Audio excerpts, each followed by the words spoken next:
in collaborazione con Glam Vision e Dentisti Riuniti. Due ragazzi vengono forse urtati da un'auto e scatta la spedizione punitiva. Una persona aggredita. Dai danni alla violenza, la punta dell'iceberg di mesi di tensione. Siamo esasperati. La presentazione de Le bugie di Chico diventa un caso.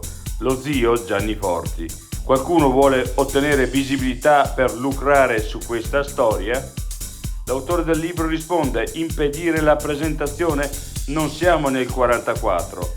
Nel 2010 gli amici di Forti mi chiesero di indagare, ma capii che era colpevole. Degrado, telecamere Mediaset ancora puntate su Trento. Ianeselli, la troupe in giro con il consigliere De Mattei, distorta situazione della città, un danno per tutti.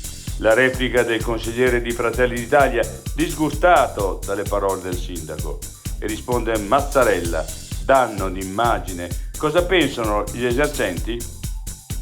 Un orsetto urtato da un'auto lungo la statale 45 della Gardesana. Sul posto il corpo forestale con l'unità cinofila. L'animale si è allontanato dopo l'incidente.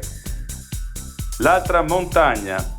Un orso accompagna la vittoria del ciclista Tadej Pogačar ed evidenzia i sentimenti contrastanti suscitati da questo animale.